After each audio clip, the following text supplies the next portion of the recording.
गायत्री संहिता भाग 2। गायत्री संहिता का 36वां श्लोक, उसका भावार्थ है। जो संध्या गायत्री से युक्त होती है वो ब्रह्म संध्या कहलाती है। शास्त्र ने उसका उपयोग सबसे श्रेष्ठ बताया है।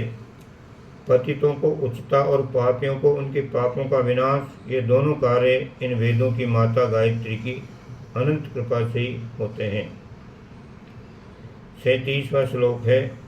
आचमन, चोटी बांधना, प्राणायाम, अगमर्शन और न्यास, ये 5 कोष विद्वानों ने गायत्री संध्या की उपासना में स्वीकार किए हैं। 38वां श्लोक है। सावधान चित्त से ध्यान पूर्वक गायत्री मंत्र को सात्विक प्रयोजन के लिए तुलसी की माला पर जपना चाहिए।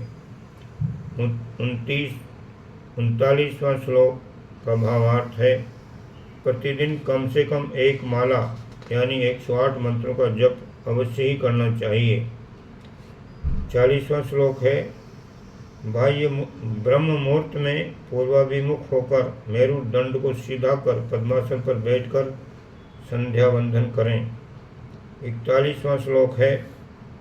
दीनता, रोग, शोक, विरोध, आक्रमण, आपत्तियां और भय, इनके निवारण के लिए गायत्री का अनुष्ठान करना चाहिए। 42वां श्लोक, जिसका भावार्थ है। इस अनुष्ठान से वो स्थिति पैदा होती है जिसे समस्त मनोवांछित अभिलाषाएं यथा समय पूर्णता को प्राप्त होती हैं। 43वां श्लोक का भावार्थ है। इस अनुष्ठान से साधकों को संसार में चमत्कार से पूर्ण अनेक प्रकार की गुप्त आध्यात्मिक शक्तियाँ प्राप्त होती हैं। 44वां श्लोक है। विधि एवं ध्यान पूर्वक गायत्री के 1.25 लाख मंत्रों का जप करना ही अनुष्ठान कहलाता है। 45वां श्लोक है। पंचमी, पूर्णमासी और एकादशी के दिन अनुष्ठान का आरंभ करना शुभ होता है। 46वें श्लोक का भावार्थ है।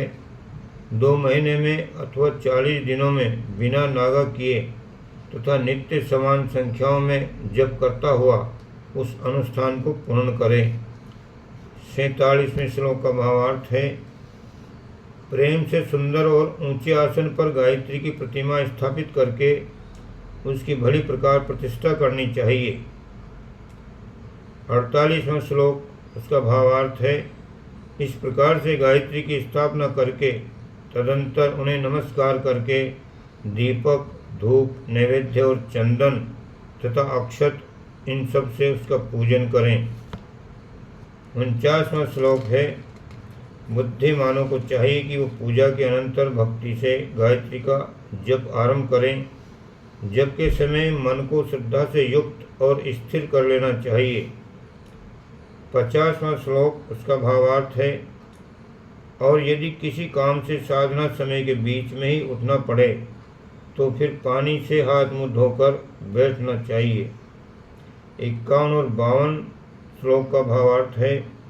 आद्य शक्ति वेदों की माता स्वरूप गायत्री मेरे भीतर लगातार शक्ति की लहरों के समूह को और ज्ञान के प्रकाश को उत्तरोत्तर फैलाकर प्रेरित करती हुई विद्यमान है। इस प्रकार से निरंतर ध्यान करता हुआ निमग्न होकर उनका जाप करे। 53वां श्लोक है। गायत्री का उपासक निरंतर 24 लाख गायत्री के मंत्र जप का अनुष्ठान करने से गायत्री की सिद्धि को प्राप्त करता है। 54वां श्लोक है। गायत्री की साधना के लिए साधक को चाहिए कि वह श्रद्धा भक्ति के साथ योग्य श्रेष्ठ आचार्य को गुरु वर्ण करे और गायत्री की दीक्षा लेकर साधना आरंभ करें।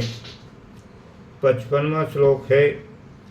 लघु अनुष्ठान करने से अथवा व्रत अनुष्ठान करने से साधक साधना में किए श्रम के अनुपात के अनुसार सिद्धि को प्राप्त करता है। 56वां श्लोक है। सिद्ध हुआ अकेला ही गायत्री मंत्र संसार के समस्त मंत्रों द्वारा हो सकने वाले कार्यों को सिद्ध करने वाला माना गया है। 57वें श्लोक का भावार्थ है। अनुष्ठान के अनंतर हवन करना चाहिए।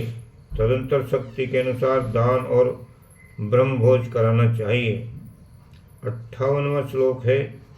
इस महामंत्र के अक्षर और पद में रहस्य भरा हुआ है और अनंत उपदेशों का समूह इस महामंत्र में छिपा हुआ है। 59वां श्लोक है, जो मनुष्य इन उपदेशों को मन में धारण करता है उसके दोनों लोक आनंद से व्याप्त हो जाते हैं। 60वां श्लोक है, अनुष्ठान की समस्त पूजित सामग्री को कहीं पवित्र स्थान पर ही विसर्जित करना उचित है। 61वां श्लोक है, अगर श्रेष्ठ एवं योग्य आचार्य न प्राप्त हो तो पवित्र नारियल को आचार्य भाव से वर्ण करके आसन पर स्थापित करना चाहिए। 62वां श्लोक है, विभिन्न प्रकार की भूलों एवं पाप कर्मों के प्रायश्चित के लिए गायत्री की तपश्चर्या सबसे श्रेष्ठ मानी गई है। 63वां श्लोक है, आत्मा की उन्नति के लिए सतोगुणी पदार्थों का उपयोग करना चाहिए और मनोभिलाषाओं की पूर्ति के लिए रजोगुणी पदार्थों का उपयोग करना चाहिए। 64वां श्लोक है, तमोगुणी पदार्थों के उपयोग करने से तमोगुणी भावों की उत्पत्ति होना निश्चित है। 63वां श्लोक है, माला, आसन, हवन सामग्री, पूजा के पदार्थ जिस तत्व की प्रधानता वाले लिए जाएंगे वे वैसे ही अपने गुणों के अनुसार फल को देते हैं। ओम शांति।